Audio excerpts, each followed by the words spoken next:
Selamat malam kepada kita semua. Selamat Malam, malam. Pendeta. Gimana kabarnya semuanya? Sehat-sehat ya? Puji Tuhan ya. Puji Ini saya Tuhan. baru download loh aplikasinya Die Promise Community. Yang belum download ya aplikasinya ya, biar ke-update terus dengan berkat-berkat Tuhan. Ini sungguh kesempatan yang baik buat kami boleh saling sharing. Ini Brother Jun ini teman lama ya. Kita sudah kenal dari tahun berapa bro? 2018 waktu itu ya. 2018 Pendeta. 2018 di Makassar. Makassar ya. Makassar. Kita ada pertemuan waktu itu ya. Ada belajar sama-sama, seminar sama-sama. Dan kita seumuran ya kayak bro ya, atau lebih tua kayaknya. Saya masih muda, masih 20 tahun. Kidding. Kita nih dan Bro Jos nikah lebih awal ya. Tahun lalu bro ya. Iya Pendeta, 2019 saya menikah. 2019 ya, sebelum pandemi. Ya. Kami ini baru nikah. Jadi saya dengan istri saya Donna, kami nikah di bulan Mei. Ya, bulan Mei tahun ini, tanggal 30. Jadi ini masih apa bisa dibilang ya, masih bulan-bulanan ya. Masih bulan-bulanan. Kita punya perjalanan yang cukup panjang dan panjang dalam arti bukan soal waktu, tapi lewat lika-liku dinamika ya, progresi hidup ya. Juga hidup ya pasti ada ceritanya, narasi masing-masing. Dan kita semua di sini karena kita mau belajar sama lain. Jadi bukan karena saya membagikan saya lebih baik atau lebih tahu, tapi kita percaya kita punya firman Tuhan yang berbicara dalam kehidupan kita masing-masing. Jadi saya mengajak kita semua malam ini, topik kita lebih ke sharing ya, karena sekarang konteksnya atau situasinya ialah ketika kita dalam hubungan yang buruk. Ya, bagaimana kalau kita berada dalam suatu hubungan buruk? Mungkin sebelum kita lanjut, saya mau mulai dulu dari pertemuan kami berdua 2 hari yang lalu. Jadi 2 hari yang lalu kami ada dinner dengan satu pasangan orang tua di Amerika ini, dan ketika kami dinner sama mereka katakan setelah berbincang-bincang, mereka katakan, wah mereka sudah 44 tahun menikah. Lalu saya bilang, wah 44 tahun menikah, ketemu dengan yang baru 4 bulan menikah. Langsung saya tanya bro, teman-teman, saya tanya apa rahasianya nih? Ya, kita tanya, apa rahasianya Om dan Tante bisa 44 tahun? Di sini boleh saya tanya, apakah Anda yang pernikahannya 44 tahun? Atau mungkin sedang membayangkan? Mungkin ada ya, saya lihat di sini ada beberapa teman ya, ada beberapa tamu, dan saya tahu mungkin ada Oma Miske di sini ya, ada beberapa teman juga ya yang punya pengalaman makan garam lebih banyak daripada kami, dan ketika kami tanya, apa rahasianya? Langsung si bapak ibu tentu dia jawab yang baik, positif. Cuma saya tangkapnya jawaban suaminya. Suaminya bilang seperti ini, pura-pura nurut aja. Jadi nggak tahu kalau di sini saudara-saudara, teman-teman di sini yang punya pacar, ya, yang punya suami, yang rahasianya juga sama, pura-pura nurut. Terus saya pikirin tuh sepanjang malam, kepikiran di kepala, iya ya, pura-pura nurut ya. Kalau pura-pura nurut, kalau saya bilang iya aja sama semua yang dibilang sama istri, kayaknya kan dunia kan lebih baik berjalan. Tapi mungkin itu ada benernya, ada salahnya. Ya, jadi kalau saya selalu dikasih tahu sama orang tua saya, kalau kita terima nasihat, jangan ditelan bulat-bulat ya. Jadi kenapa? Karena setiap nasihat itu berbeda konteksnya. Jadi mungkin nasihat dari kami berbeda dengan orang yang punya nasihat dari orang yang punya pengalaman yang berbeda. Mungkin secara spesifik juga kami mau ceritakan pengalaman kami dari hubungan jarak jauh. Ada nggak di sini teman-teman yang sudah pernah melewati hubungan jarak jauh atau sedang melewati jarak jauh? Ada? Jangan malu-malu ya, boleh kasih tanda emoji. Wah, nih, saya ada tanda emoji ya. Saya nggak usah sebut namanya ya, tapi boleh kasih reaksinya di chat box atau di kasih reaction aja ya. Apakah pernah masuk dalam hubungan jarak jauh? Karena saya percaya akan lebih rumit, akan lebih sulit. Saya tidak mau bandingkan, saya cuma bilang memang lebih sulit kalau kita punya hubungan yang buruk, apalagi saat jarak jauh. Betul, Bella ya? Mungkin Bella bisa share sedikit sama kita, Bu Pendeta. Kayaknya makin lama aja kali ya, biar kita ngerasa satu ini kali ya, satu letting ya. Jangan ngerasa karena Ibu Pendeta jadi nggak pernah berkesalahan. Kita berkesalahan juga. Ya. Saya harus kasih tahu lebih, kita juga berkesalahan. Dan mungkin nanti kita kasih share kesalahan kita apa, siapa tahu kita bisa saling belajar. Mungkin Bella bisa kasih share gimana pengalamannya di kita selama pacaran, yang buruk tuh seperti apa kira-kira? Kalau dibilang buruk tuh, yang seperti apa keadaan buruk itu bagi Bella? Dari perempuan lu ya, karena mungkin siapa tahu nanti kita punya definisi berbeda dan kita mau sama-sama bicarakan. Oke.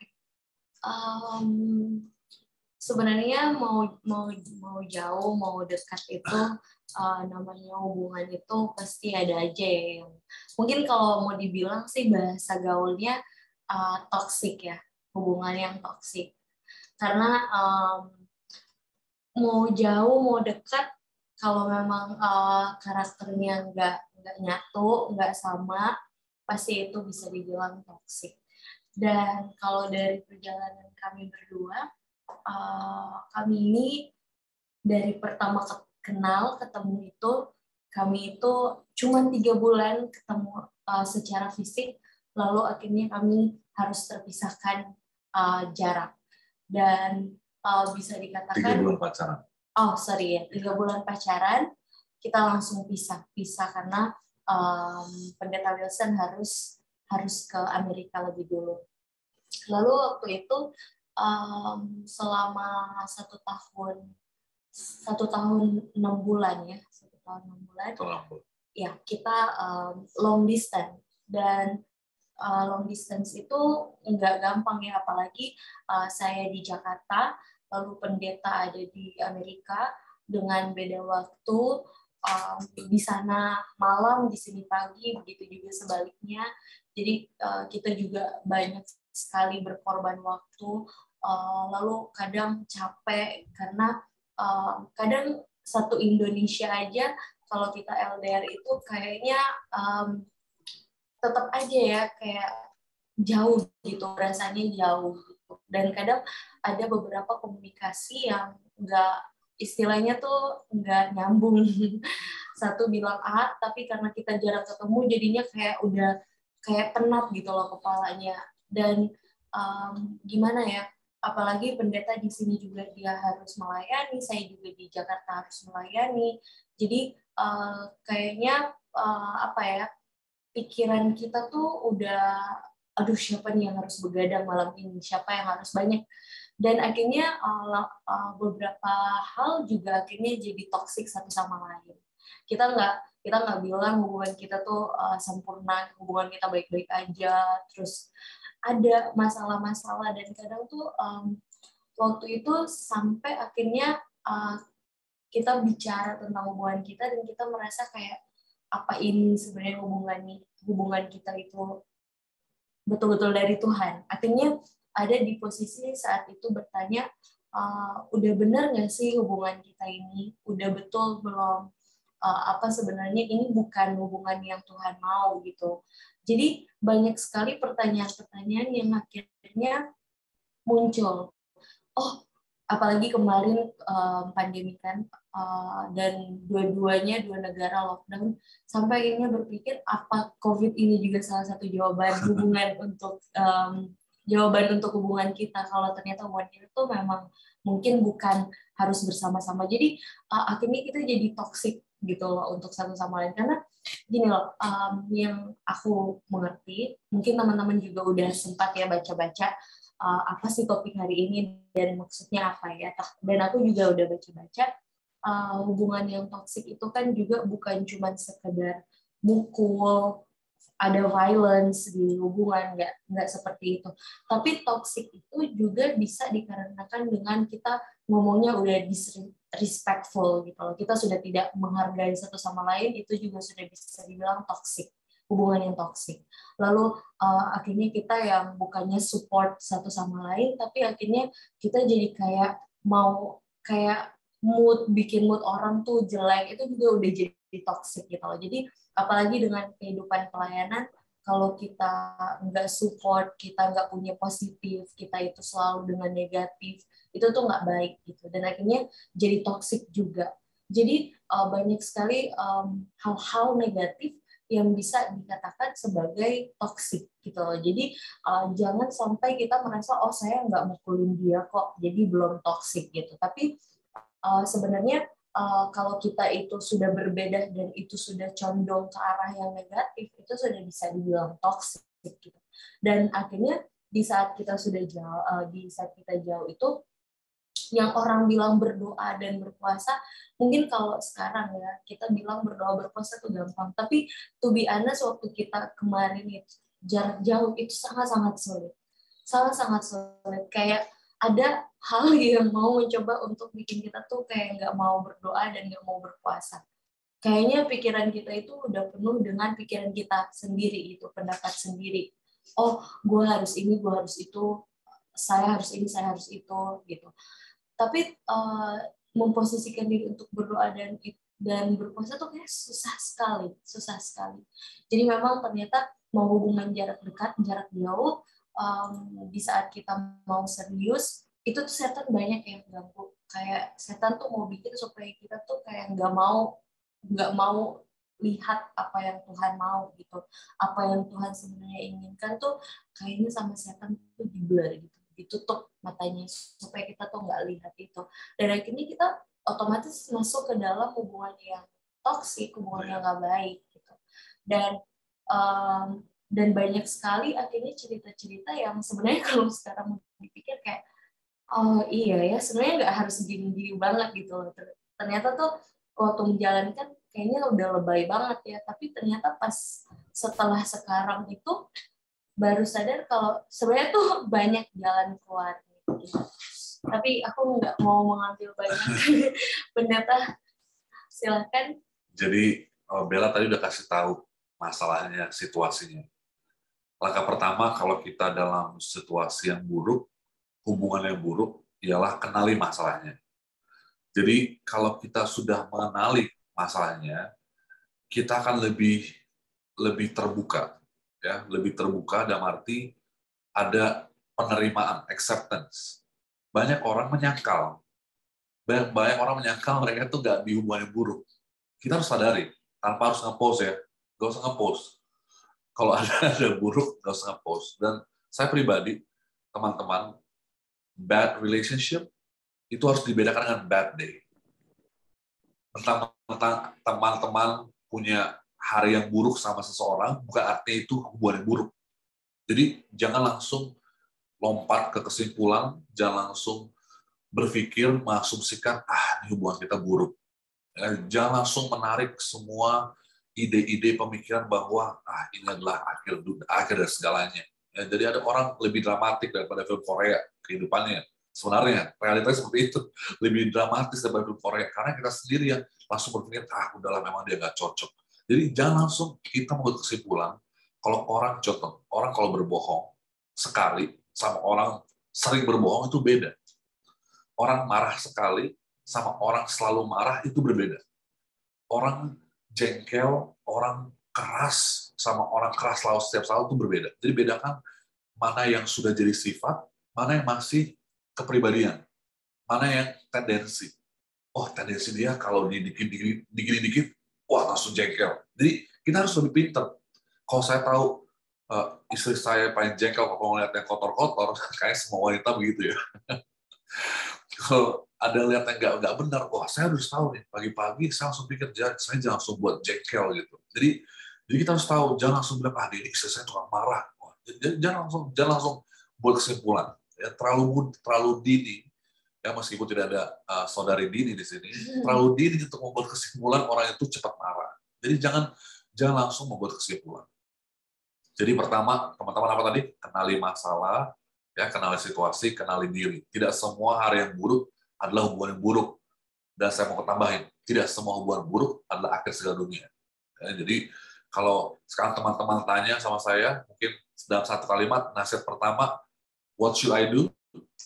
Apa yang saya harus lakukan kalau sedang hubungan buruk? Nasihat pertama dari saya, stay. Nasihat pertama dari saya, stay. Nanti saya mau over ke Bella, nasihat pertamanya apa. Kenapa saya bilang stay? Ada yang pernah bilang sama saya ingat waktu itu lagi seminar juga tentang ini, tentang hubungan. Saya bilang, stay itu bukan artinya teman-teman itu atau pasangan kita itu lebih baik. Stay itu bukan artinya kita lebih bijak. Kalau kita memilih untuk tidak putus, memilih untuk tetap tinggal dalam suatu hubungan, bukan artinya kita tuh bodoh. Kalau kita memilih stay bukan artinya kita tuh orang pasrah-pasrah. Kalau mama saya dari orang Manado selalu bilang apa bolbut, apa boleh buat. Stay itu bukan arti kita tuh kayak kamu selalu takut sama istri kamu ya. saya nggak percaya dengan kata orang dulu. Saya nggak mau telan apa kata orang. Saya harus stay karena itu buat kebaikan saya dan hubungan saya. Jadi kalau saya dalam setiap masalah, dalam setiap hubungan yang toksik atau yang buruk, stay. Karena stay bisa membuat kita berpikir 2 kali. Kalau kita stay, bisa membuat kita berpikir jarak jauh. Kalau kita stay, kita bisa mengambil waktu untuk bernapas dan berdoa. Kalau kita stay, kita bisa hilangkan keputusan yang kita sesali. Kalau kita stay, kita bisa mengapresiasi perempuan atau pasangan kita lebih dari ketika kita lagi marah.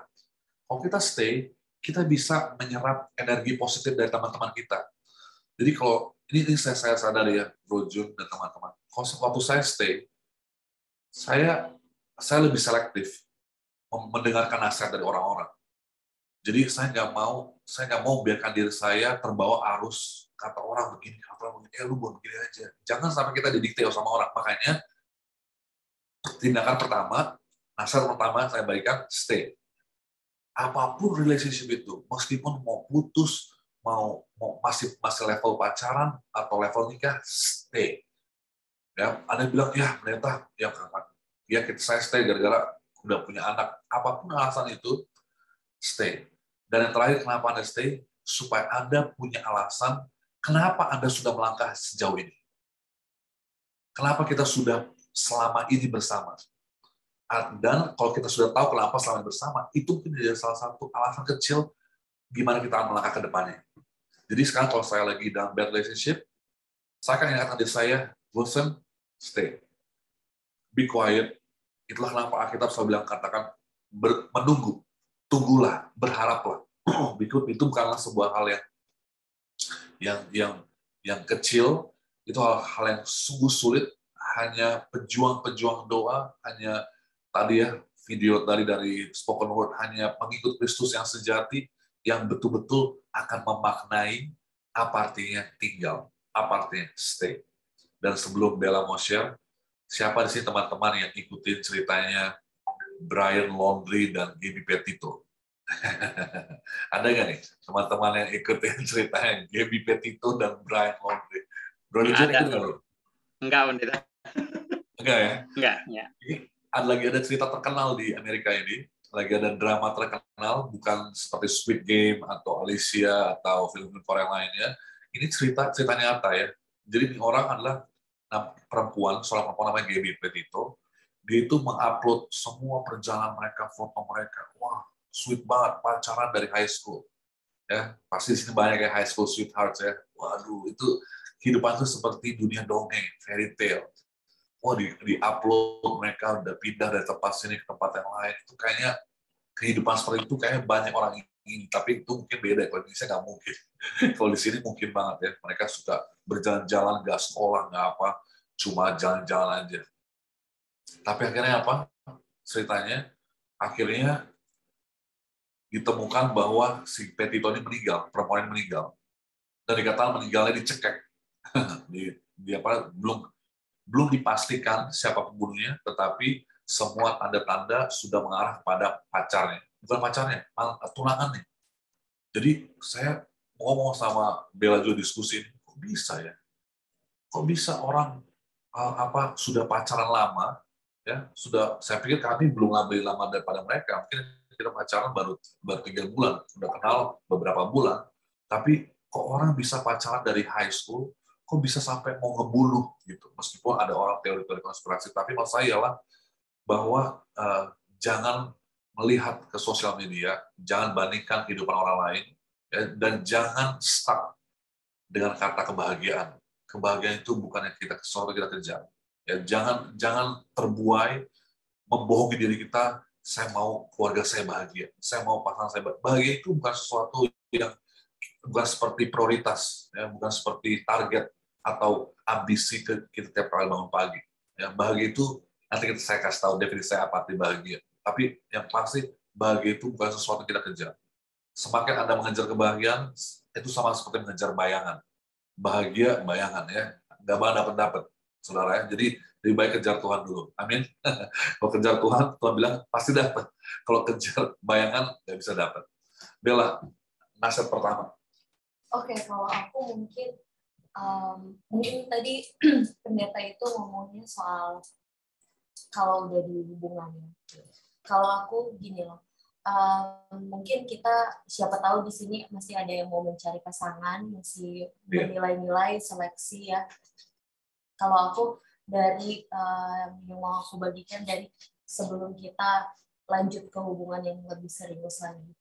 Jadi kita harus tahu kalau kita harus ingat kalau hubungan itu tuh kita harus punya satu fondasi dan satu kepercayaan yang sama.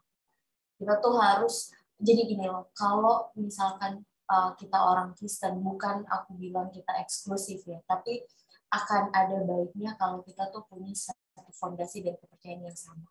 Karena di saat kita memiliki satu kepercayaan dan fondasi yang sama, kita itu lebih gampang untuk menjalani hubungan. Perspektif kita, cara kita melihat, visi misi itu pasti nggak akan jauh beda. Kita pasti akan melihat suatu hal yang sama. Dan kalau kita ada di hubungan yang satu visi dan misi, kita juga bisa lebih luas ya bicaranya. Karena nggak mungkin yang satunya mau ke kiri, yang satunya mau ke kanan. Di mana-mana hubungan pasti dua-duanya harus satu arah, mau kemana. Dan itu sangat penting untuk punya kepercayaan atau fondasi yang sama untuk melihat kepada Tuhan.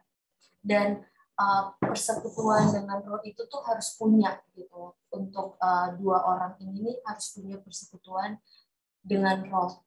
Dan dalam hubungan itu tuh harus kita tuh kita tuh mengandalkan kasih dan belas kasihan. Kalau kita mau melihat di dalam Alkitab itu, Tuhan itu secara luas ya, Alkitab itu berbicara tentang kasih. Hubungan manusia dengan Tuhan. Bagaimana Tuhan mau memberikan kita suatu gambaran bagaimana sebenarnya hubungan itu. Dan apa sih kalau kita pikir-pikir ya sekarang, kalau kita lihat Alkitab kita pikir apa sih sebenarnya tujuan dari Alkitab itu? Kalau bukan Tuhan mau menggambarkan, Tuhan mau memberikan kita pengetahuan bagaimana caranya berhubungan.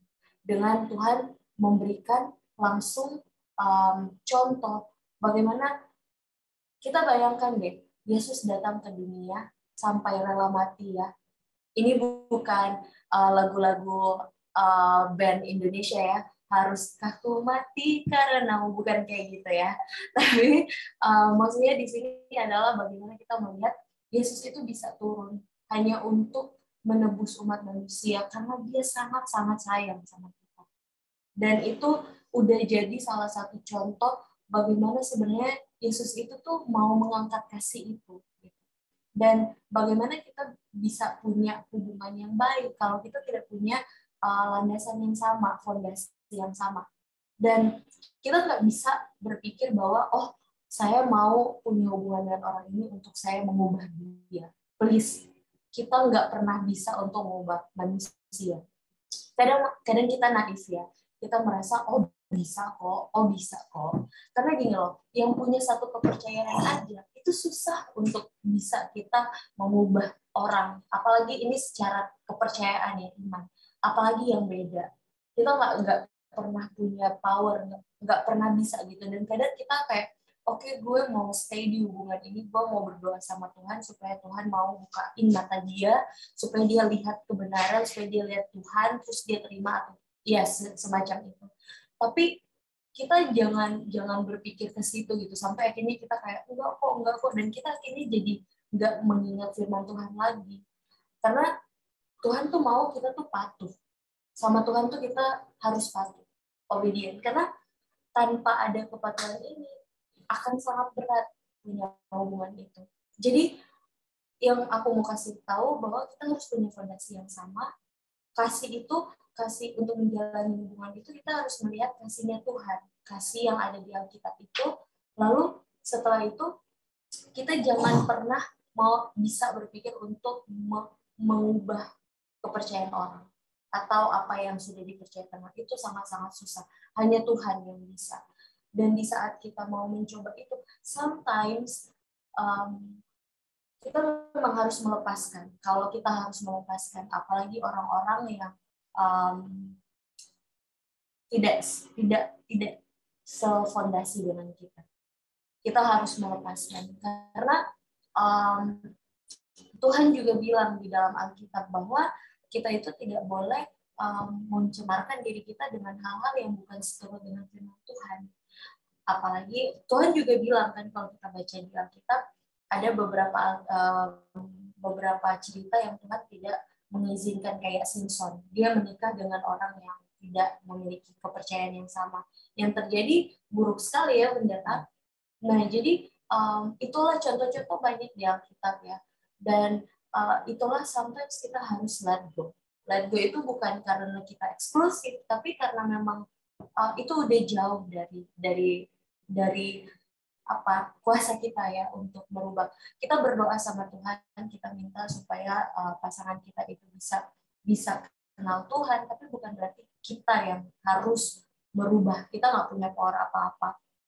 Dan setelah itu kita juga harus memiliki pikiran yang sama ke depannya gitu. Untuk supaya kita tuh nggak punya toxic relationship atau bad relationship, kita harus punya pikiran yang sama. Kita harus berbicara, pandangan kita apa sih yang mau kita bawa ya. Kayak aku dan pendeta, pertama kali pendeta kenal, terus kita langsung kayak oke, kita harus melayani. Jadi kita harus punya pikiran yang sama. Gak mungkin yang satunya suka makan cabai, yang satu enggak, terus masaknya selalu punya cabai, yang satu nggak bisa makan dong ya, terus yang satu atau masak yang manis-manis, yang satu kayak aduh kok ini manis terus ya.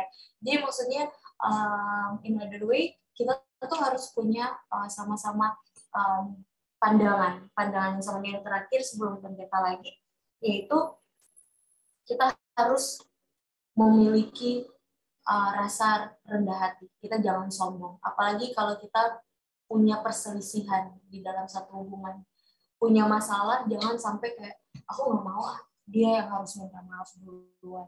Aku nggak mau pokoknya dia yang salah. Aku nggak mau karena aku tahu kok aku yang benar gitu. Jangan sampai seperti itu. Kita harus melihat Yesus, bagaimana dia merendahkan hati. Padahal kita yang berdosa, gitu, kita yang salah. Tapi kok Yesus yang merendahkan hati ke kita gitu. Sebenarnya kita nggak layak ya, tapi kok kita bisa terima gitu. Jadi dalam hubungan itu supaya kita nggak punya hubungan yang buruk, kita juga harus merendahkan hati kita.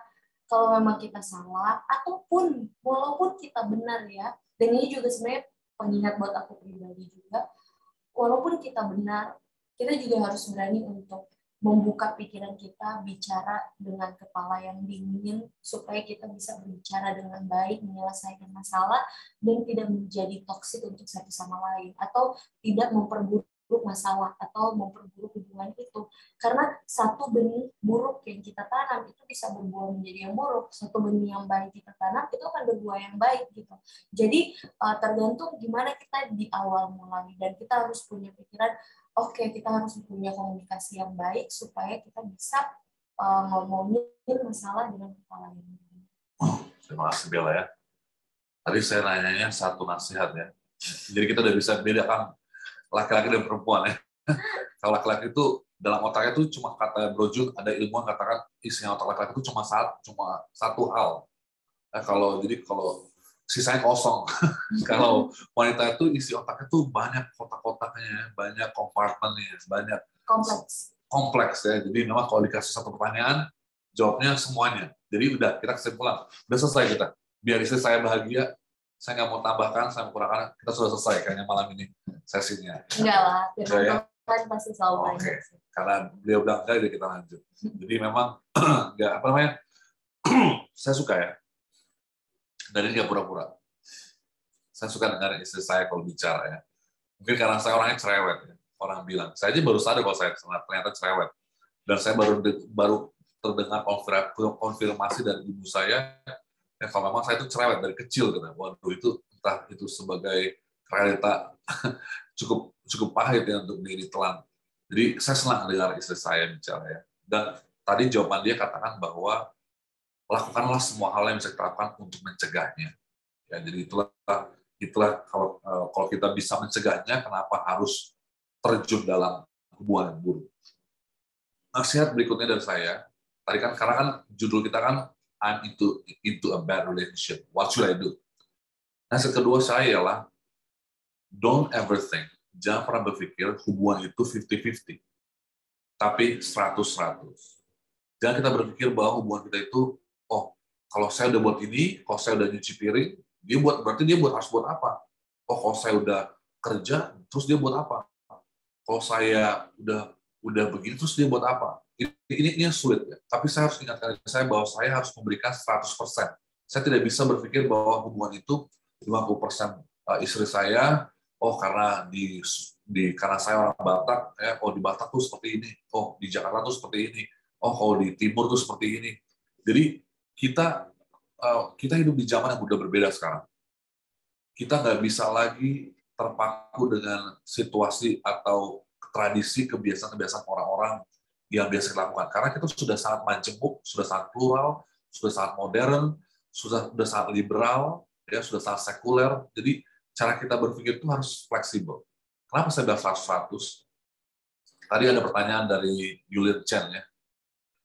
Saudari Yulin Chen tanya bahwa bagaimana kalau hubungan yang tidak didasarkan kepercayaan. Nah, tadi sudah dijawab juga oleh sama istri saya. Kalau dari saya seperti ini, saudari Yulin Chen. Ini saya baca dulu ayat Alkitab ya, sebelum saya lanjutkan. 2 Timotius 2, ayat 22. Jadi gampang ya, 2 Timotius 2, ayat 22. Karena saya lihat tadi ada bagian dari Die Promise Community memorize ya. 2 Timotius 2, ayat 22. Jadi ini ayat pegangan kita ya. Sebab itu, jauhilah nafsu orang muda. Apa sih nafsu orang muda? Saya mau tanya apa sih nafsu orang muda? Saudara-saudara tahu nggak? Ini teman-teman bisa temukan di Google. Masalah nomor 1 generasi sekarang. Saudara tahu apa masalah nomor 1 generasi zaman sekarang? Mudah menyerah. Mudah give up. Baru kerja di satu perusahaan, kerja lagi. Baru kerja di sini, magang di sini, pindah lagi. Gimana pacaran, gimana hidup ya? Pekerjaan aja pindah-pindah, ya kan? Tapi kita nggak usah bahas yang lain. Oke, tapi anyway, saya nggak usah lanjutkan ya. Ini terlalu private, terlalu privat. Anyway, selanjutnya. Sebab itu jauhilah nafsu orang muda. Kejarlah. Gak ada dibilang saudara kebahagiaan.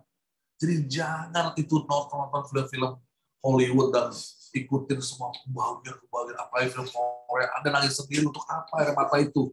Air mata itu simpan aja buat di saat-saat yang lagi kritis. Anda sudah habiskan air mata Anda ketika nonton si Lee Seung Mon atau Pokemon lagi, bukan Pokemon lah, maksudnya siapa lah nama-nama itu ya, Samyang segala macam. Jangan ikutin, jangan buang tangisan Anda di situ. Kejarlah apa? Keadilan. Kejarlah kesetiaan. Nah, ini harus dikejar. Ini kata Alkitab. Kasih dan damai bersama-sama dengan mereka yang berseru kepada Tuhan dengan hati yang murni. Jadi kita bisa mengatakan kita mengejar kebahagiaan. Kita bisa mengatakan kita mengejar sesuatu yang baik. Tapi apakah murni hati kita? Apakah niat kita baik? Ya, ini kalau kita harus ada perbedaan suku kadang-kadang ya, perbedaan suku dari saya orang Batak Manado, mama saya Manado, Bella Manado ya. Ada perbedaan kadang kita harus sadari orang Batak orang Manado. Tapi tahu nggak saudara? Ini saya kasih sedikit pengalaman ya atau sedikit psikologi. Cowok atau cewek yang teman-teman kejar, teman-teman tidak sadar, cowok dan cewek teman kejar itu adalah cowok atau cewek yang figur yang saudara itu dambakan dulu. Ya, dulu. Tapi setelah kita sudah menjadi pacar, sudah menjadi pasangan, angan-angan atau pikiran kita yang kita bayangkan dahulu itu hilang saat kita sudah dalam hubungan. Karena sama seperti main basket, ada rule of three. Orang-orang itu, manusia itu cenderung lupa setelah 3 hari, setelah 3 bulan, setelah 3 tahun. Ya, kalau kita nggak mau menahan diri kita, kalau kita nggak mau mengontrol diri kita, kalau kita nggak mau meluruskan pandangan kita tuh manusia tuh cepat lupa. Ya, kalau mau ikutin nafsu, setelah ikutin nafsu, habis 3 hari, semua wanita rasa sama, semua laki-laki rasanya sama, perasaan itu sama, nggak ada berbeda. Orang selalu bilang, oh lebih hijau, rumput di tetangga lebih hijau. Betul lebih hijau, tapi masalah beda. Anda bilang, aduh cowok saya ini kere ternyata. Ya, saya nggak tahu nih gimana. Saya mau cowok yang kaya. Anda nggak tahu kalau Anda mau Anda berada dalam hubungan dengan cowok yang kaya, itu nggak semudah yang Anda pikir. Mungkin Anda bisa jadi babu kalau cowok Anda kaya. Dengan itu sebaliknya. Anda, cewek saya nggak orang kaya ternyata. Makanya kita kayak susah banget nih. Jadi Anda melihat hubungan susah itu karena kurang uang. Jadi bukan arti kalau Anda mau mendapat cewek kaya, mungkin akan berbeda. Ya, jadi jangan kita langsung seperti bangsa Israel yang lagi di padang gurun. Lebih baik saya kemarin. Lebih baik kemarin saya masih single. Ada orang begitu kan, waktu udah pacaran, mereka pikir bahwa kalau udah pacaran tuh udah seperti di penjara. Ya, ada benarnya juga, ada nggak benernya. Tapi kebanyakan nggak benar. Ya. Jangan kita berpikir bahwa sekarang udah pacaran, udah menikah, seperti bukan diri saya lagi. Kenapa? Salah satu alasannya kenapa? Karena kita tidak memberikan 100% dari diri kita. Kenapa? Karena kita tidak memberikan kepercayaan. Kenapa di hubungan itu ada kepercayaan? Karena kita selalu berpikir 50-50. Kita berpikir bahwa, kalau kita tuh berpikir hukum timbal balik. Kalau saya buat ini, berarti dia harus buat seperti ini. Inilah apalagi soal uang. Saudara-saudara, masalah top 3 dari hubungan adalah uang. Harus kita akui uang itu adalah masalah besar. Jangan sampai kalau saudara lagi pacaran sekarang, ya, jangan saudara langsung berpikir dia itu kerja seperti ini. Anda harus sudah pikirkan dari sekarang. Uang itu gimana nanti, ya. Jadi jangan sampai nanti teman-teman berpikir bahwa gara-gara uang kita bisa hancur semua, ya, bisa rusak semuanya, bisa kita gagal paham soal istri kita, soal suami kita. Jadi status sosial itu penting. Mungkin pas pacaran nggak penting, ya, karena pas pacaran ditraktir terus. Pas udah ini, traktir mau kerja dong atau buat sesuatu. Jadi kita jadi merasa rugi. Ya, orang yang kasih 50-50 itu pasti merasa rugi. Dan saya pernah dengar sendiri kok orang merasa rugi dalam hubungannya. Ya, saya nggak tahu pernah di sini ada nggak. Saya dalam hubungan saya nggak pernah merasa rugi. Ya, baik yang masa lalu karena saya berikan 100% dalam iman. Jadi kita nggak pernah merasa rugi. Karena apa? Hubungan kita dikatakan bahwa ketika 2 orang menjadi satu akan menjadi satu. Artinya apa? Ketika kita mau komitmen untuk mau menjadi menikah, menjadi pacar, kita artinya komitmen jadi satu. Satu apa? Bukan jadi satu orang. Satu iman. Satu Roh Kudus. Satu kesetiaan. Itu artinya. Nggak bisa kita jadi satu orang. Nggak bisa satu orang. Itu orang selalu mikir, 2 jadi satu, 2 become one, lepas 2 merpati, menjadi satu. Itu Sensei ya, Dragon Ball. Ya, itu itu cerita komik itu. Kalau 2 jadi satu orang. 2 jadi satu artinya apa? Satu tubuh dalam Kristus. Jadi satu tubuh artinya apa? Nggak mungkin dua-duanya paru-paru. Ya, satu ginjal, satu paru-paru. Satu paru-paru, satu ginjal. Nggak bisa dua-duanya hati. Nggak bisa dua-duanya sama. Jadi akan ada hal di mana kita saling melengkapi. Ya, ada saling melengkapi. Itu nasihat kedua dari saya. Bila ada tambahan atau ada yang mau dikurangi dari pengalaman dari nasihat kita tadi? Karena saya sudah mau jam 8 ya. Ya, ini gimana, mau lanjut apa masih ada waktu untuk lanjut? Mungkin boleh pertanyaan kali ya, Pastor ya. Ini Masuk. ada pertanyaan nih yang masuk ke kami. Sekiranya ada 10 kriteria pasangan yang kita sudah tetapkan di dalam list kita. Dan itu ada semuanya baik, tetapi hanya satu yang menurut saya nggak baik dari pasangan saya ini yang sudah saya doakan. Dia senang banget main game. Apakah alasan itu menjadi saya untuk melanjutkan hubungan itu atau tidak nih, Pendeta? Ini pertanyaannya menarik dan memang apa ya, kayak daily base gitu. Yeah. Silakan, Pastor. Thank you, bro. Bella, gimana, Bang? Ini nanya cewek ya? Ya, perempuan, betul. Oke. Satu, ini saya suka banget ini. Saya pertama hargai sudah ada listnya. Ini karena pas sudah ikutin seminar sebelumnya ya. Ini kan seminar ketiga ya. Betul nih. Ini betul ya, banget. Betul. Harus bikin list. Betul, Bro Jun ya. Pasti Betul, kalau nggak Pastor Dayebani atau siapa pasti bilang seperti itu.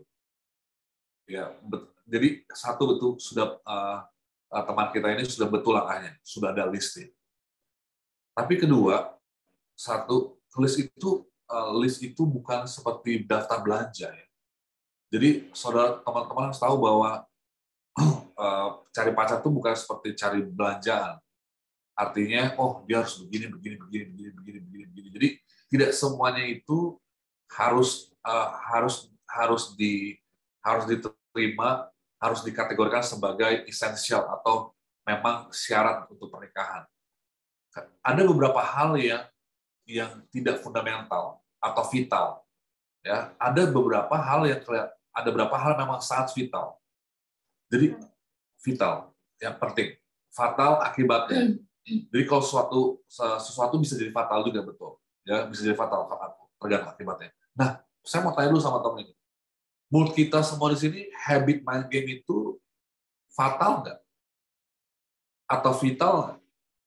Habit main game itu, siapa di sini sih habit main game yang kronis banget? Oke, saya mau lihat, ada jawaban nggak nih? Ada yang bilang fatal nggak? Oh, fatal. Oke. Sekarang, kalau saya jadi teman yang menanyakan ini, saya kan langsung tanya sama dia, bahwa saya nggak suka orang main game. Harus kasih tahu. Kalau, iya, oke, saya senang. Oke, harus kasih tahu satu. Kalau ada. Kedua, tentu pertama doakan orang itu, ya, doakan orang itu. Kedua, kasih tahu. Kalau saya nggak suka orang suka main terus-terusan. Ketiga, jangan didikte. Beritahu dulu. Dan kalau saudara, ini kalau udah pacaran ya, beda kalau udah nikah ya. Ini kan masih pacaran, kan bilang sudah didaftarkan. Saya ngomong soal konteksnya dia. Kalau teman-teman masih dalam masa berteman, inilah saatnya terbaik untuk betul-betul selektif. Kalau memang teman-teman nggak mau, nggak terima, tinggalin. Gitu. Jadi jangan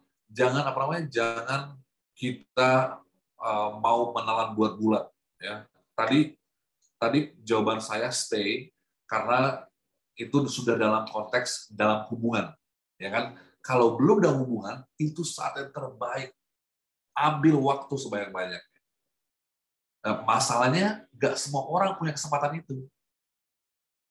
Nggak semua orang bilangnya, oh nanti saya habis tamat, habis saya udah selesai kuliah, oh nanti saya sudah kerja. Tapi waktu selama itu dia nggak pakai untuk membuat daftar itu. Makanya tadi saya bilang bagus sudah buat daftar. Banyak orang nggak buat daftar. Ya. Jadi tinggalin orang itu kalau nggak sesuai pribadi. Nah, kalau teman-teman mau menerima orang itu, ini nasihat dari saya. Ingat, setiap perempuan berpikir bahwa laki-laki akan berubah, tapi tidak pernah berubah. Seorang laki-laki berpikir perempuan tidak pernah berubah, tapi akhirnya berubah. Saya ulang. Setiap wanita berpikir laki-laki akan berubah, tapi tidak pernah berubah. Setiap perempuan berpikir setiap laki-laki berpikir setiap perempuan tidak akan pernah berubah, tapi akhirnya berubah. Itu laki-laki seperti itu. Ya, susah berubah. Ya, mudah berjanji, tapi nggak bakal berubah. Perempuan nggak pernah berubah, tapi akhirnya bisa berubah dia, ya, berubah jadi yang lain. Ya, jadi kita jangan naif. Kalau dia memang nggak bisa berubah, kalau menurut saya, kalau Anda nggak seret, nggak usah. Tapi kalau menurut Anda itu bukan sesuatu yang fatal, sesuatu yang bisa diarahkan, dia belum kronis main game ya, Anda bisa temani dia. Artinya Anda arahkan. Mungkin selama ini nggak ada yang bilang dia. Karena jujur saya juga datang dari keluarga family yang main. Jadi kalau kita nggak arahkan dia, Sudah. Oke, sudah saya. Oke. Berarti Bella. Oh enggak, itu ada partisipan kita soundnya udah keluar maksudnya. Oh iya, bercanda. Tapi betul juga itu, saya kayak udah kepanjang. Oke, Bella, biar lebih bulat jawabannya. Thank you. Iya, kalau aku gini sih, masalah aku mau memposisikan diri sebagai yang nanya ya. Jadi kalau aku melihat game itu bukan suatu hal yang fatal. Kalau selama dia masih bisa punya waktu berbagi. Ada kan orang yang memang dia udah hampir 24 jam di layar terus gitu ya. Nah, kalau itu mungkin sudah berbeda ya ceritanya. Tapi kalau dia masih cuman sebagai hobinya main, menurut aku itu belum terlalu fatal. Tapi memang perlu dibimbing gitu, perlu ditemani gitu. Karena dalam hubungan masih banyak hal-hal yang lebih penting yang lebih susah lagi dibandingkan habit game itu gitu loh, main game.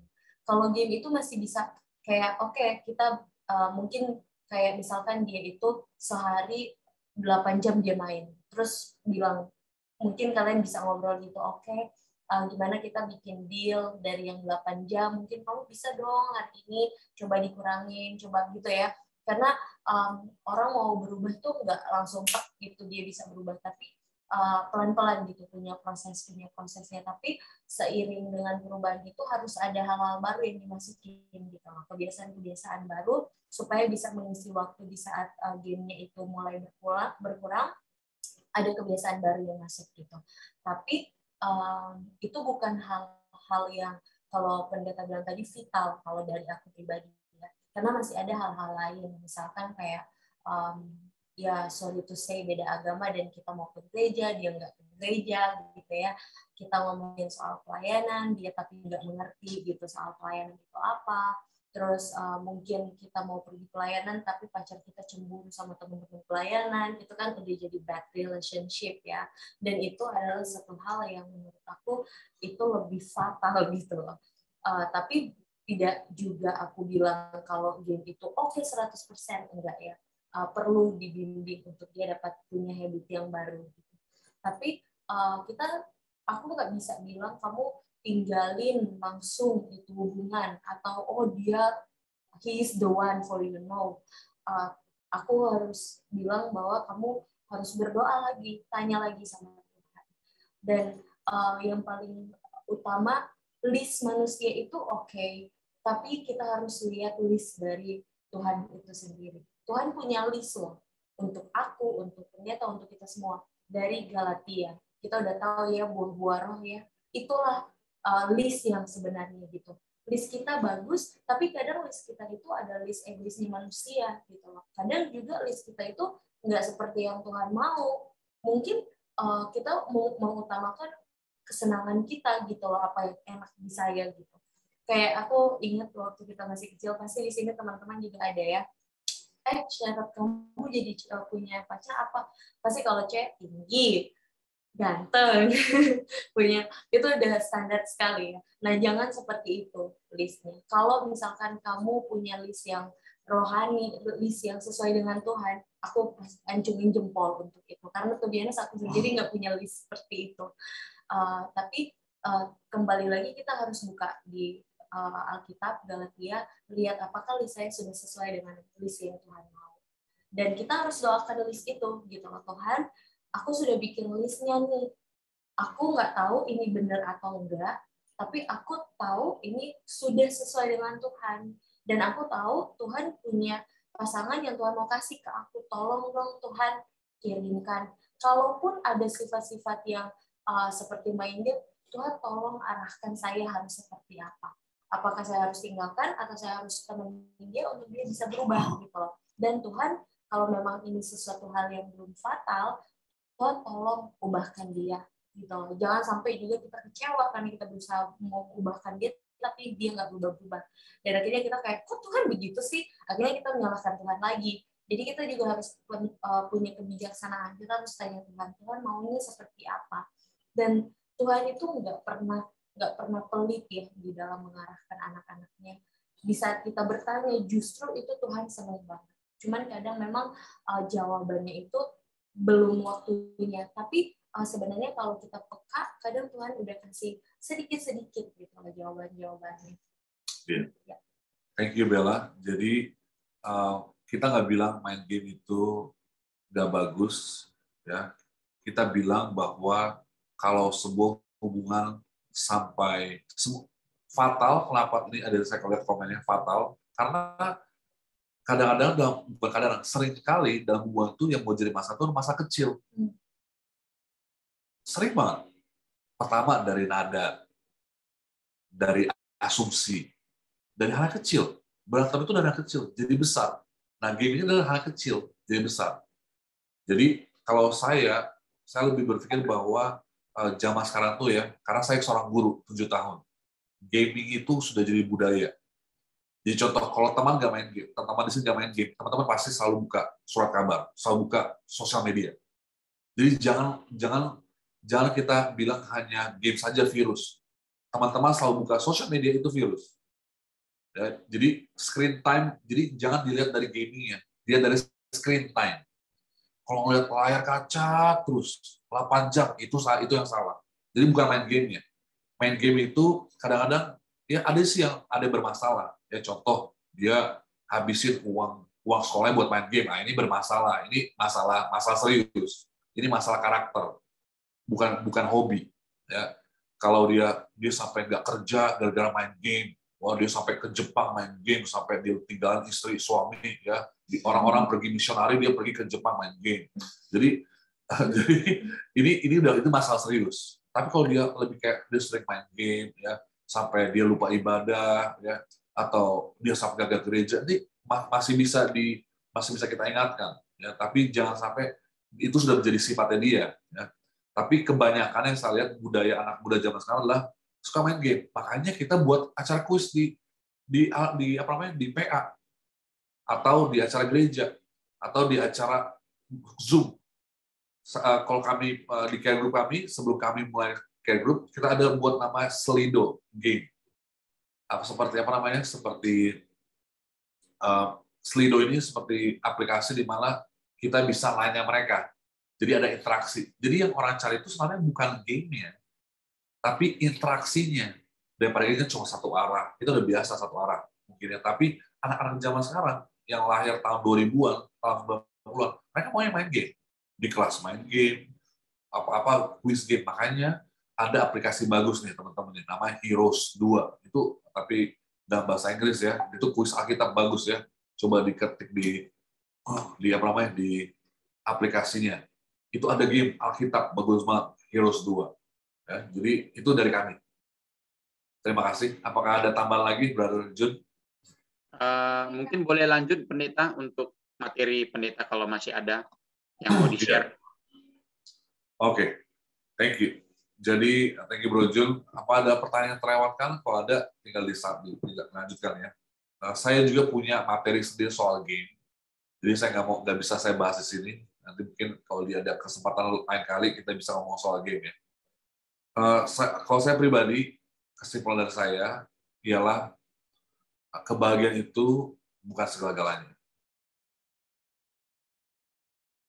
Kebahagiaan itu bukan sesuatu yang manusia kejar dan dambakan setiap bangun pagi dan sebelum tidur. Yang orang Kristen kejar ialah kasih Allah. Amin, teman-teman. Yang kita percaya ialah kuasa Allah. Yang kita bagikan ialah karunia Allah. Ingat 3 hal ini. Kasih Allah, kuasa Allah, dan karunia Allah. Itulah arti, itulah kegenapan, itulah makna, itulah tujuan, itulah kenapa kita ada di dunia ini. Ketika Tuhan menciptakan manusia, Tuhan katakan, beranak cuculah, berkembanglah, bertumbuhlah. Kebahagiaan sebenarnya ialah ketika kita melewati proses pertumbuhan. Dan kebahagiaan sesungguhnya hanya akan ada di surga. Ketika kita belajar lebih mencintai, belajar menjadi lebih sabar, belajar sering memaafkan, belajar untuk melupakan, itulah kebahagiaan itu. Jadi kejarlah keadilan, kejarlah kedamaian, kejarlah kesetiaan, kejarlah kasih, jauhilah nafsu anak muda. Itu firman Tuhan katakan, bukan kata kami. 2 Timotius 2 ayat 22.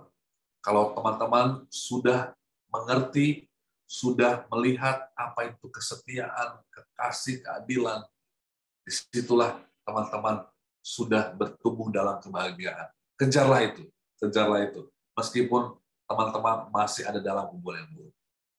Bella. Oke, kalau aku balik lagi ke kaki Yesus ya.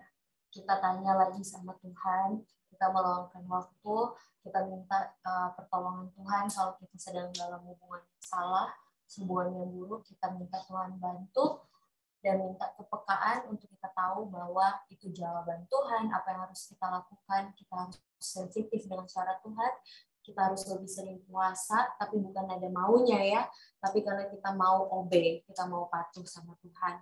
Lalu kita tanya apa yang Tuhan mau, biar buah-buah rohnya, apakah sudah sesuai atau tidak, dan semuanya serahkan sama Tuhan. Kita harus punya pergaulan yang baik, punya nasihat-nasihat yang baik, supaya kita juga bisa ke arah yang baik dalam memutuskan keputusan di hubungan. Dan sekali lagi tidak ada yang buruk kalau itu Tuhan berkenan. Jadi kalau Tuhan berkenan pasti semuanya baik. Jadi tanya terus sama Tuhan. Itu dari aku sih. Amin. Kalau ada yang baik dibungkus, kalau ada yang baik ditinggalin. Dari tadi aku kayak mau nyanyi lagu-lagu gitu, kayak mau ada back sound karena kata-kata ini kata-kata. Selamat berkati ya semuanya teman-temannya. Oke, ini untuk materinya, tipsnya sudah, Pendeta? Yang mau di-share sudah ya? Sudah. Oke, baik. Berarti part pertama sudah. ngarep. Oke, sudah bro, selesai. Oke, jadi terima kasih Pendeta. Di sini ada beberapa pertanyaan yang sudah masuk ke kami. Saya akan bacakan lagi ya. Oke. Pertanyaan yang kedua, saya pengen bertanya Pendeta. Tadi Pendeta punya pengalaman untuk pengalaman LDR. LDR, apakah wajar untuk dilanjutkan jika belum tahu kelanjutannya gimana? Ini mereka berbeda negara ya. Lagi sama-sama berjuang, kapan ketemu, dan terlalu banyak sekali perbedaan. Nah, bagaimana ini point of view-nya, Pastor? Apakah perlu dilanjutkan? Apa dilanjutkan atau enggak? Iya, karena beda negara, beda kebudayaan, beda culture, gitu. Oke. Pertama-tama, saya mau katakan bahwa saya kembali ke nasihat saya dari Stay. Dulu, saya berpikir, kenapa ya saya LDR? Tahu nggak, Bro Jun dan teman-teman? Saya pernah bilang sama diri saya bahwa saya tidak akan pernah lagi LDR. Ini hubungan LDR saya kedua kali. Karena pertama kali hubungan LDR, saya trauma. Saya bilang saya nggak akan pernah mau hubungan LDR lagi. Tapi ternyata Justin Bieber bilang never say never ya. Itu salah satu doa saya juga, never say never. Dan ternyata kita akan selalu masuk dalam pola hidup atau keadaan hidup yang sama. Hidup itu seperti itu. Ya. Kalau kita lewatin sekarang, di masa depan akan ada. Selalu akan datang kembali lagi. Nah, saya berpikir kenapa ya saya harus lewatin LDR? Kalau kita mikir dari kadar atau tingkat kepuasan, memang paling nggak puas LDR. Dan orang selalu bilang LDR itu hanya untuk beberapa orang. Dan saya sudah menelan itu dulu. Saya pikir seperti itu, bahwa hanya untuk beberapa orang saja LDR. Tetapi semakin saya lewatin LDR, saudara harus tahu, you don't always fall in love. Dan I never believe in falling in love. Saya tidak ingat saudara-saudara, kita tuh tidak selalu jatuh cinta. Dan saya tidak percaya dengan namanya jatuh cinta. Apa enak rasanya jatuh? Gak ada yang mau jatuh. Ya, jadi Kalau saya nggak percaya dengan jatuh cinta. Saya lebih percaya kepada pilih untuk mencintai atau mengasihi. Memilih untuk mengasihi. So I don't fall in love, I choose to love. Coba bayangin setiap pagi, setiap hari, setiap saat kita bilang, saya memilih untuk mengasihi dia. Artinya, kita nggak terganggu dengan kondisi dan situasi. Dan ini pengalaman dari kami yang punya hubungan LDR yang singkat, 1 tahun 6 bulan. Mungkin ada orang lebih. Tapi yang saya dengarkan dari orang-orang LDR, mereka bilang hal yang sama. Mereka bilang mereka memilih untuk mengasihi. Jadi waktu dan hal-hal lain itu menjadi secondary, jadi bukan hal yang utama. Sekarang kalau saudara pikirnya bahwa iya pendeta saya nggak mau LDR karena kok kita berantem mulu, bahkan kita sama-sama menjadi orang kita tidak kenal. Betul. LDR itu akan menguji kita ke limit. Kalau saya sarankan, lebih baik pacaran pas LDR. Kalau suami istri jangan lagi LDR. Jangan pernah LDR, kok boleh. Amit-amit jangan pernah LDR. Nggak bagus LDR. Anda jadi PNS, suami Anda di tempat lain, ya jangan. It's never good to be on long distance relationship. Ya, kalau Anda punya karir, istri Anda punya karir, ya jangan mau ditipu sama karir. Tinggalkan karir Anda, atau Anda suami atau istri, tinggalkan karir Anda, pekerjaan Anda untuk orang Anda kasih. Ya, jangan mau dikejar dengan karir. Jadi kalau saya mikirnya begini, bahwa waktu saya itu kayak saya sia-sia nih, pendeta. Saya apa sih yang mau saya perjuangkan? Tetapi ternyata setelah saya udah melewati itu, bahkan hampir melewati, saya berpikir, saya hidup di Amerika. Dan saudara tahu, di Amerika ini banyak sekali orang-orang Indonesia yang punya pasangan LDR. Karena contoh, kemarin kami dari gereja, ada bapak-bapak tiba-tiba langsung datang saya, pendeta, bagaimana cara pendeta? Ini bapak-bapak, udah tua, baru menikah lagi. Istri saya masih di Indonesia, sudah 3 tahun nungguin saya. Bagaimana pendeta? Saya bilang, tunggu aja Pak, berdoa Pak, Pak. Ada orang nunggu 5 tahun, mereka udah nikah di Indonesia, lalu long distance. Jadi saudara tidak tahu masalah yang saudara lagi lewati sekarang adalah yang Tuhan sedang persiapkan untuk menjadi solusi dan hikmat praktis buat orang di masa depan. Jadi kalau Tuhan izinkan saudara lewat LDR, berarti nanti saudara akan menghadapi dan saudara akan menjadi teladan yang baik untuk orang-orang hubungan LDR. Tapi masa pendeta saya mau jadi bahan percobaan? Bukan. Anda bukan kelinci percobaan. Jadi jangan langsung play victim. Ya nih memang hidup saya begini pendeta, udah nasib. Mama saya LDR, uncle saya LDR. Itu nggak nyambung, saudara. Jangan langsung mengasihani diri kita kalau ada LDR. It's never the end of the world. Ya, ingat, sesuatu lebih baik putus kalau itu udah masalah vital. Tadi Bel sudah bilang, kalau soal kepercayaan, ya, itu lebih baik putus sebelum langkah apapun. Itu saya langsung bilang putus aja, langsung. Ya, karena kalau sudah beda kepercayaan, Anda mau coba perbaiki, 70% yang saya lihat orang-orang nggak pernah nyambung sampai nikah. Hanya sedikit sekali akhirnya berubah. Ya, itu pun kalau dia udah berubah jadi satu kepercayaan, banyak sekali yang betul-betul proses pertumbuhan yang panjang. Ya, jadi akan sangat sulit. Saya nggak tahu bagaimana dari Bella nasihatnya tentang tadi, secara dari sudut pandang berbeda mungkin. Iya, pendeta udah jelas sih ya. Tetap sama-sama sih kalau memang sih bisa dipertahankan. Tapi kalau memang udah banyak perbedaan dan dua-duanya kayak, tapi tetap ya hubungan itu gimana kalau nikah? Kalau nikah kan nggak mungkin kalau udah beda banyak langsung cerai ya. Jadi hubungan itu juga memang suatu ujian untuk kita kalau memang LDR ini masih bisa dipertahankan dan itu bukan hal-hal yang kronis atau mengganggu kepercayaan atau fondasi kita, coba dilanjutkan dulu sambil berdoa. Kalau memang Tuhan bilang enggak, pasti ada jalan. Dan terakhir, kalau teman-teman LDR, jangan gaul sama yang single dan jomblo. Pasti frustrasi. Gaul sama juga yang LDR, yang LDR. Kalau saudara minta nasihat sama yang jomblo, ya Anda bakal dibodoh-bodohin. Dia nggak pernah lewatin kok. Nggak pernah lewatin LDR, tapi teman-teman gaulnya sama yang jomblo-jomblo, ya pasti akan merasa anjing terus tiap kali lihat orang pacaran. Ya, kalau udah tahu lagi LDR, malam minggu jangan jadi apa bilangnya?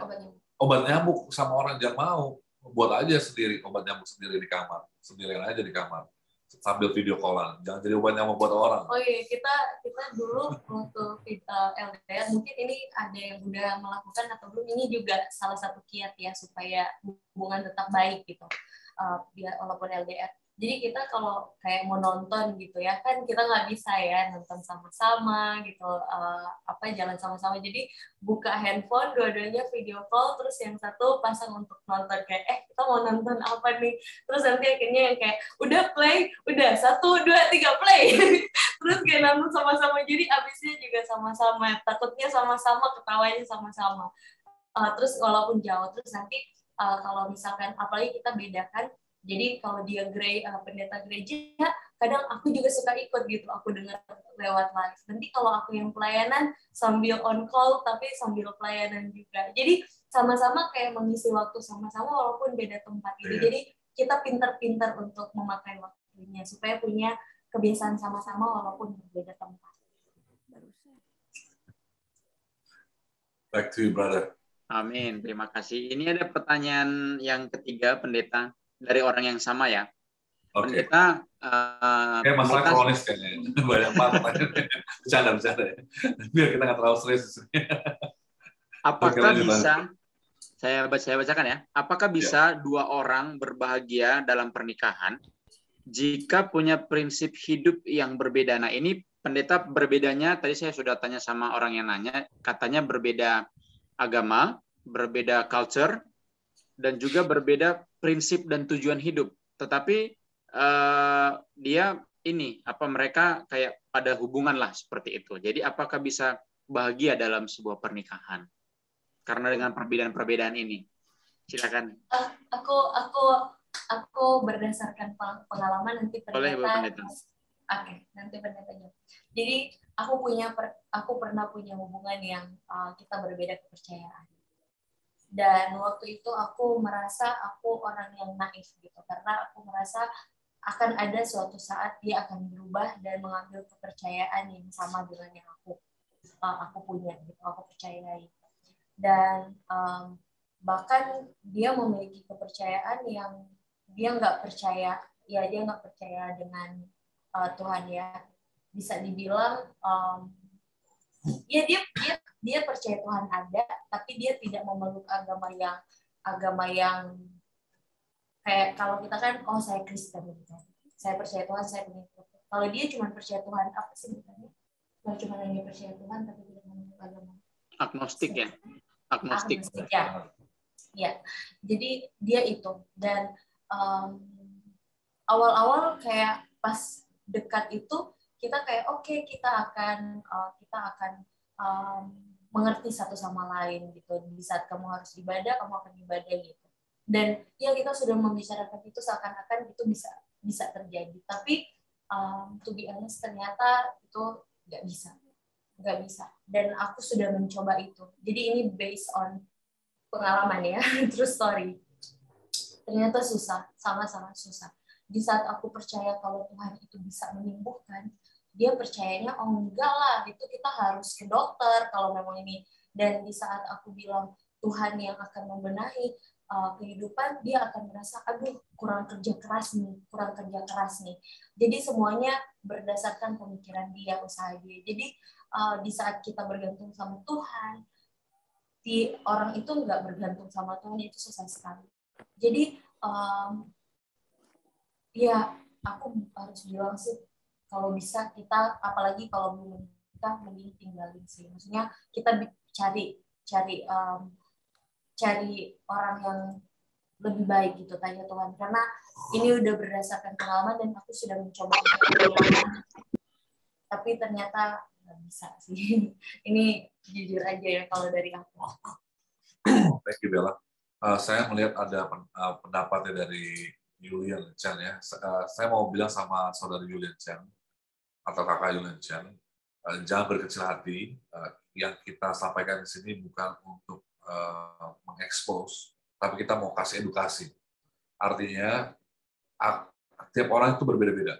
Ya, ada orang yang sudah melewati hal yang pahit, ada orang membuat hal-hal yang tidak diinginkan dia membuat, dan memang betul berat ya. berat kan, saya lihat ada komen juga, memang berat sekali memang masalah ini, dan memang cinta itu betul-betul buta ya, cinta itu betul-betul, padahal cinta itu nggak harus buta, ya, cinta itu nggak harus buta, dan ada juga yang kasih direct message, kalau beda gereja atau denominasi, gimana apakah bisa toleransi? Saya mau ingatkan bahwa masalah prinsip itu adalah masalah yang sangat besar. Masalah prinsip itu lebih penting daripada masalah uang. Ya, karena prinsip itu artinya nilai. Prinsip itu adalah harta sesungguhnya. Seseorang akan bahagia, jauh lebih bahagia kalau punya prinsip yang sama. Prinsip yang benar. Ya, seorang akan menjadi sempurna kalau prinsipnya satu. Saya ulang. Seseorang akan merasa lebih bahagia kalau prinsipnya benar. Dan seseorang akan sempurna kalau dia punya prinsip yang satu dengan pasangan. Saudara bisa bahagia menjadi pengikut Kristus. Tapi saudara tidak pernah sempurna kalau saudara punya pacar, punya hubungan yang tidak Kristen atau berbeda denominasi. Ya, sekalipun saya tahu kita di sini tidak menghakimi ya. Dan salah satu teman kita di sini yang direct message, saya tidak mau menghakimi dan mengatakan bahwa jauhi mereka. Ini bukan masalah jauhi. Ini masalah persahabatan. Ingat, pacaran itu, hubungan itu adalah persahabatan.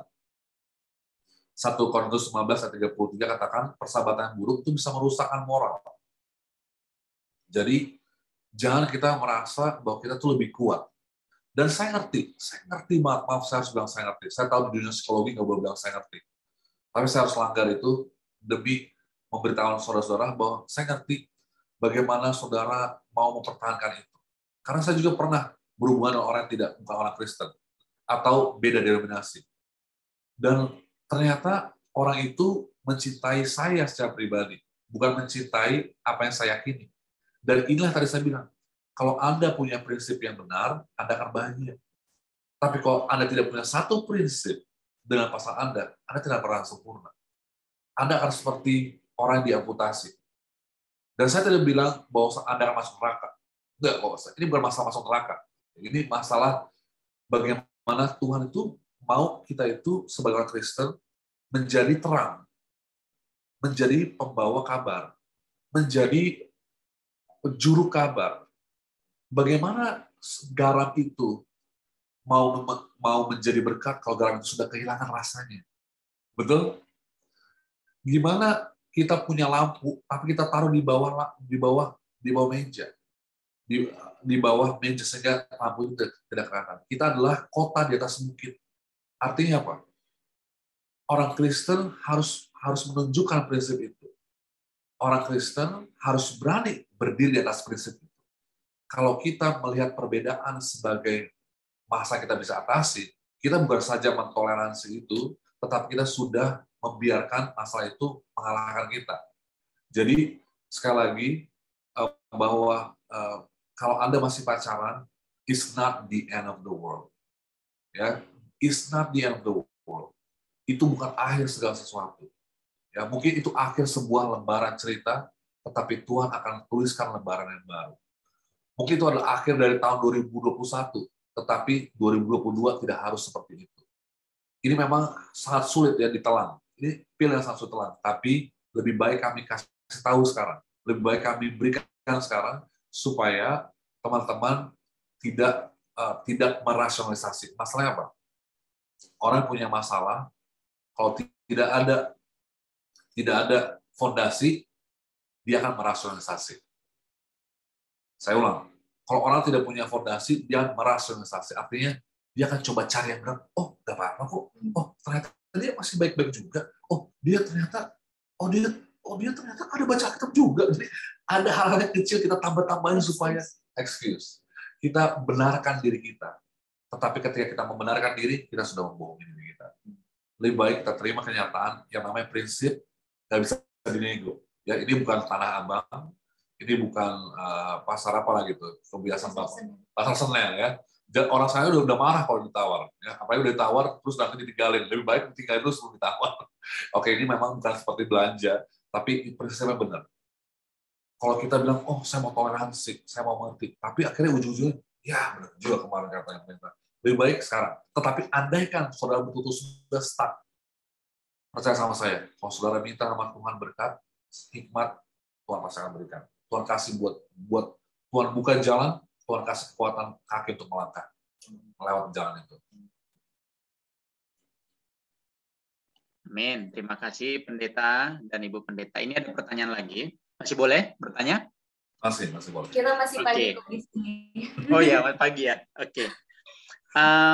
Ada pertanyaan Pendeta, apakah dalam hubungan pacaran boleh mencintai pasangan kita 100%? Karena dalam pacaran ada kemungkinan putus. Takut jika putus rasanya sakit sekali. Sudah mencintai 100%. Bagaimana tanggapan Pendeta? Silakan, ini pertanyaannya juga based on daily nih. Oke, thank you. Jadi saya suka pertanyaannya. Kenapa? Karena masih banyak orang bilang di telinga saya bahwa pendeta, kalau mencinta itu 99%, 1% itu diri kita. Supaya kita kalau nggak jatuh amat. Ini namanya orang yang mau berperang, orang yang mau untung tapi nggak mau rugi. Ini orang yang mau sukses tapi nggak mau berkorban. Ya, banyak orang seperti itu. Itu orang zaman sekarang, hitung-hitungan. Ya nggak mau kalau rugi banget gitu. Saya mau tanya saudara, apa sih artinya rugi sebenarnya? Apa sih artinya kehilangan sesungguhnya? Alkitab katakan, apa gunanya engkau peroleh seluruh dunia ini kalau engkau kehilangan jiwamu sendiri? Artinya gini, kalau kita dalam mencintai kehilangan jiwa kita, kehilangan pribadi kita, kehilangan identitas kita, itu rugi sesungguhnya. Jadi mencintai itu 100%. Karena meskipun dia bukan wanita sesungguhnya, teman-teman sudah melatih diri kita. Ingat, Paulus katakan, latihlah dirimu beribadah. Latihlah dirimu untuk hal-hal yang baik. Kita sudah melatih diri kita untuk mengejar yang baik. Kalau kita sudah biasa dipicu, dimotivasi untuk hanya mengejar kebahagiaan, hanya untuk mencari yang tepat, lalu tinggal, kita kembali terlatih. Tapi kalau setiap orang yang belajar mencintai 100%, karena faktanya di dunia ini nggak ada 100%. Ya, andaikan sekarang kita bilang 100%, faktanya, realitanya kita nggak pernah 100%. Makanya akan ada selalu ruang bertumbuh. Jadi kalau dibilang mengasah 100%, kasihlah 100%. Jangan pernah ada ruginya. Kerugian itu, Max Lucado katakan, sometimes you win, sometimes you learn. Itu adalah bagian pelajaran yang sangat-sangat dalam, yang sangat berhikmat, yang kita bisa bagikan di kemudian harinya. Ya, jadi jangan merasa bahwa kalau kita pendeta, gila saya ini kayak loser banget, kayak wah gila ini saya nggak pernah kayak gini sebelumnya. Jangan pernah mencintai diri. Yesus tidak pernah mengajar kita mencintai diri. Yesus mengajarkan kita untuk menyangkal diri. Ya, serendah-rendahnya apapun kita diperlakukan oleh pasangan kita, ya, kita nggak perlu takut, kita nggak perlu resah, kita nggak perlu merasa kecewa, merasa kecil hati. Yang penting kita tahu bahwa kita sudah melakukan prinsip Allah, mengejar keadilan dan kasih dan kesetiaan. Bella. Iya, kalau aku sih aku ajak kita lihat Yesus ya. Dan orang kan selalu bilang, nggak mungkin lah, kan dia Tuhan. Saya kan manusia biasa, enggak ya. Buktinya Yesus datang ke dunia itu karena mau membuktikan bahwa manusia itu bisa kok seperti itu. Gitu. Apa yang Tuhan mau itu manusia bisa. Dan Yesus sendiri tidak setengah-setengah sayang sama kita.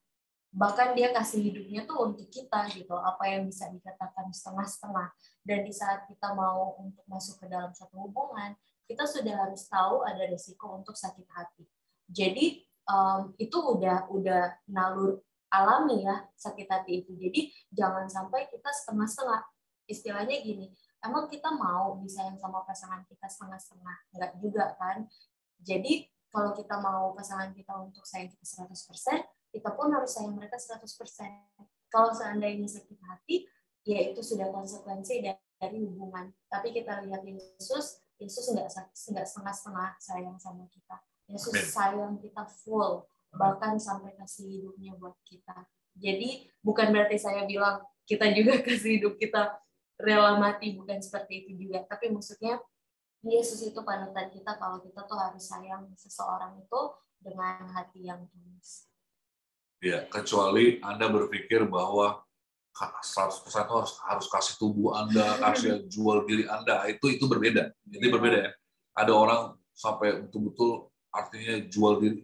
Itu benar loh. Ada kita lihat ya, udah semuanya udah dijual dirinya baru dia merasa rugi. Ya ini kebodohan. Ini kebodohan, ini bukan sebuah hikmat ini. Ya kita bilang tadi kasih 100% artinya tadi kasih 100%, keadilan, kesetiaan, kasih, damai. Ini aja hal-hal yang perlu kita cari. Ini hal yang perlu kita perjuangkan. Bukan hubungannya. Ya, hubungan itu akan menjadi makna kalau ada 5 hal ini. Ya, itu kita kejar. Jadi jangan kita bilang bahwa saya mau muncul supaya kita populer, supaya kita jangan terlalu naif ya. Hentikan nonton film Korea ya, karena Anda itu akan dirampas dengan arti kebahagiaan sesungguhnya kalau Anda selalu melihat ke dunia. Apalagi kalau melihat diri sendiri selalu frustrasi melihat ke atas. Selalu lihat ke atas. Ayam aja minum lihat ke atas. Apalagi manusia, kita harus lebih sering lihat ke atas. Oke, baik, terima kasih. Ini semakin malam di sini semakin seru, Pak Pendeta. Pertanyaannya ada lagi yang masuk ya. Ini kayaknya memang banyak yang LDR loh, Pak Pendeta. Ini dari tadi temanya LDR nih. Pendeta, mohon bantuan jawabannya. Bagaimana pendeta dan ibu pendeta dapat memberikan 100-100 di saat LDR?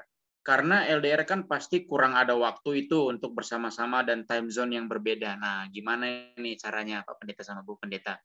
Oke. Saya dulu ya. Saudara-saudara tahu nggak?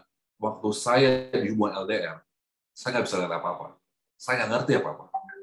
Saya baru lewatin ini. Makanya saya baru mengerti. Saya mau bilang sama saudara-saudara sekarang, saat saudara-saudara menghadapi masalah, saudara nggak bakal mengerti. Tuhan tidak memberikan kita, tidak mendikte kita jawaban atau hikmat saat kita melewati masalah. Kita hanya akan mengerti setelah kita melewati masalah. Ingat ya saudara ya. Jadi kalau saudara sekarang menemukan diri saudara dalam masalah, teman-teman lagi berpikir bingung, itu normal. Keep going. Winston Churchill katakan, keep going. Even if you walk through hell. Keep going. Kalau tadi tanyakan, 100%. 100% itu seperti ini ya. Oke, kita harus definisikan apa arti 100%. 100% itu bukan artinya Anda 8 jam di depan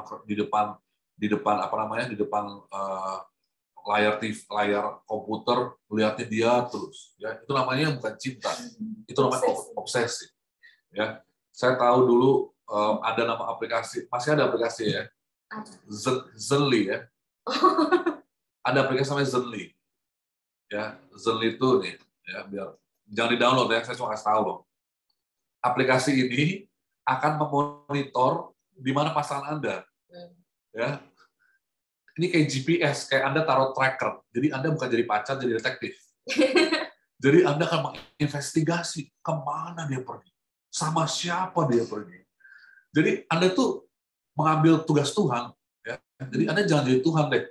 Ya, Tuhan aja nggak install aplikasi ini ya. Jadi kita mengambil haknya Tuhan gitu. Kita mau menjadi mata di mana tempat itu menakutkan ya. Itu bukan seperti itu 100%. Betul ya, cinta sama obsesi beda kali ya, beda kali. Satu California, satu kali Malang, beda kali. Jadi kalau memang beda 100% itu artinya tuh gini loh. Kalau saya 100% itu artinya seperti ini bagi saya. 100% itu ada porsinya. Apa dibilang Pengkhotbah pasal 3? Ada waktu untuk segalanya. Ada waktu untuk segalanya. Ya, ada waktu untuk segalanya. Ada waktu untuk bermain, ada waktu untuk bersama, ada waktu untuk berantem sedikit, ada waktu untuk berargumen, ada waktu untuk memaafkan, ada waktu untuk menangis, ada waktu untuk berdiam diri. Nah, saya baru belajar dalam hubungan ini bahwa Bella itu kalau lagi bermasalah lebih suka diam diri. Ya, jadi kita harus kenali juga kalau pasangan kita lebih suka berdiam diri, jangan kita pakai spam, ya. Saya suka buat salah seperti itu. Namanya manusia seperti itu, ya kan? Kalau dia di blok atau apa, ditutup, di-cut, langsung di spam. Ya, ini kesalahan-kesalahan kita biasa buat. Ya, jadi artinya seperti ini. Artinya masa menunggu itu bukanlah masa terbuang. Masa menunggu ialah, ternyata dia nggak mau dari saya. Disitulah kita lebih berdoa lagi. Jadi menjadi Kristen itu ialah menyangkal diri, bukan mencintai diri. Kalau Anda selalu melihat ke diri sendiri, akan selalu frustrasi. Apalagi kalau saudara-saudara install Zenlit, lebih baik install Die Promise Community. Jadi jangan aneh-aneh deh, jangan aneh-aneh. Karena kalau saudara udah aneh-aneh, itu bukan lagi namanya cinta. Ya, lebih baik saudara melamar jadi inspektur atau detektif di kepolisian, Bareskrim, ya, atau itulah, ya, jangan kita terlalu aneh-aneh. Kalau 100% itu artinya saling melengkapi, ya, saling mengisi. Ada porsinya masing-masing, ada waktu yang masing-masing. Itu adalah 100%. Artinya ketika kita berbuat sesuatu, kita nggak tahan-tahan. Ya, kita nggak tahan, jangan tahan. Itu artinya 100%. Ya, all out, all in. 100% itu artinya saya tuh secara hati tulus. Saya murni. Saya lakukan ini, kata hati saya tuh nggak mengingati saya. Kata hati saya tuh tulus lakukan ini. Dan saudara-saudara, saya nggak tahu waktu saya LDR, saya nggak tahu kapan ketemu. Saya nggak tahu kapan ketemu. Tapi saya bilang, Tuhan, saya percaya bahwa Tuhan itu sedang mempersiapkan kami.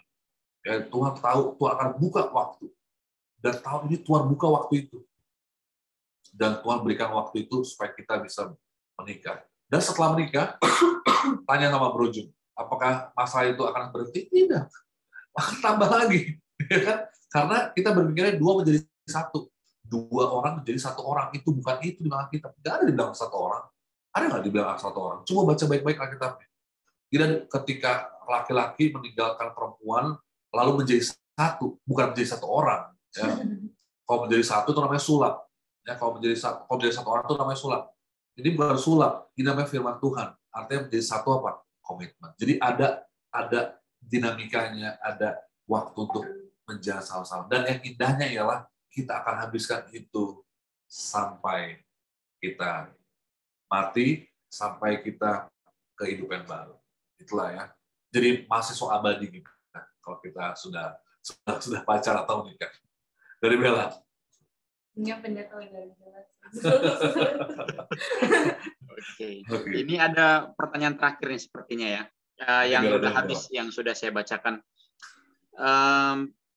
Pak Pendeta, Pak Pendeta dan Ibu Pendeta, kapan jangka waktu kita harus stay dalam hubungan di saat kita memiliki hubungan yang buruk? Nah, deadline-nya kapan nih? Oke, tanya Bella jawab. Ya, to be honest, saya jujur, aku nggak bisa bilang kapan. Aku nggak bisa, karena kan yang menjalani kalian ya. Tapi mungkin yang bisa membantu adalah di saat kita melihat dia sudah semakin jauh dari prinsip apa yang kita percaya, sudah jauh dari firman Tuhan, itu sudah saatnya untuk kita koreksi lagi, kita berdoa lagi. Mungkin dari tadi teman-teman dengar ya, kok nih si Bella ngomongnya berdoa terus. Karena jujur aku nggak bisa kasih tahu banyak, karena kan setiap cerita tuh berbeda ya. Setiap orang tuh pasti punya pergumulannya yang berbeda. Dan kalau memang ditanya berapa lama, kita lihat aja apakah itu sudah semakin jauh dari firman Tuhan atau tidak. Apa sudah jauh dari keinginan Tuhan atau tidak. Kalau memang itu sudah, kayaknya kan kita Tuhan kasih kepekaan ya, bijaksana, hikmat gitu.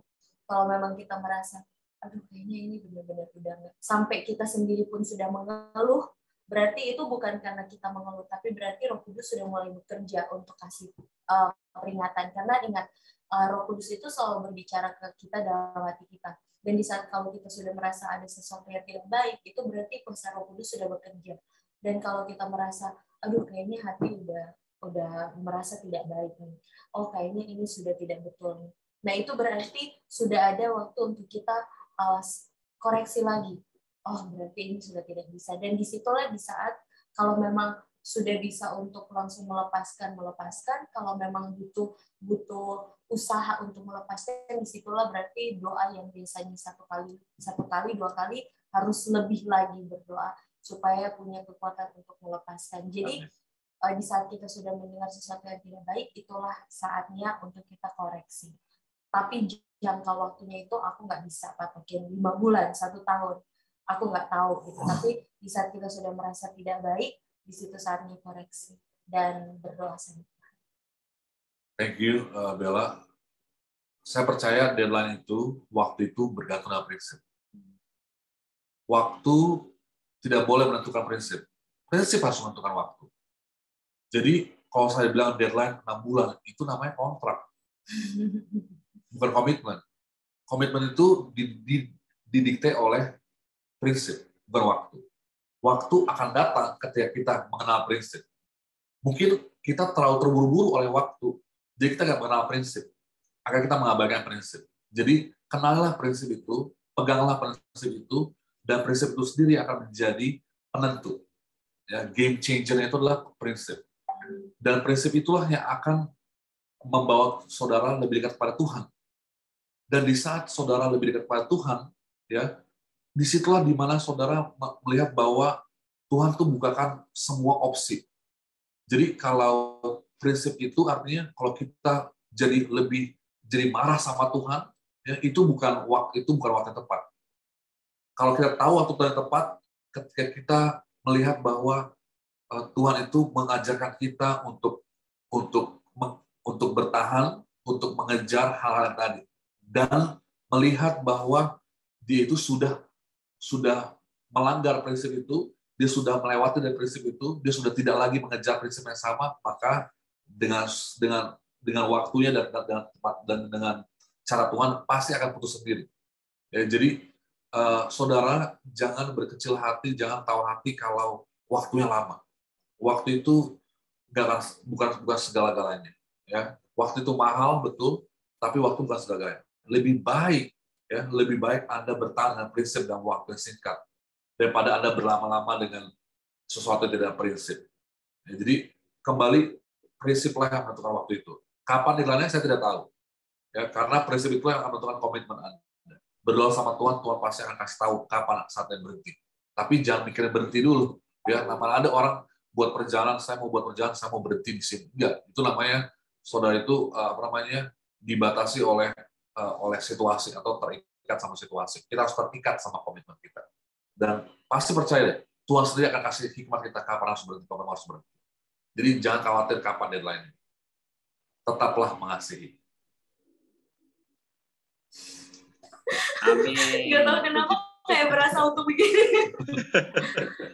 Baik, terima kasih Pak Pendeta dan Ibu Pendeta yang sudah membawakan materinya pada malam hari ini. Kami dari Die Promise Community mengucapkan banyak terima kasih buat Pak Pendeta dan Ibu Pendeta. Semoga kiranya pelayanan di sana dapat menjadi berkat buat orang banyak. Bagi teman-teman, boleh typing chat amin atau say thanks di kolom komen kita buat Pak Pendeta dan Ibu Pendeta yang sudah meluangkan waktu untuk melayani kita pada malam hari ini.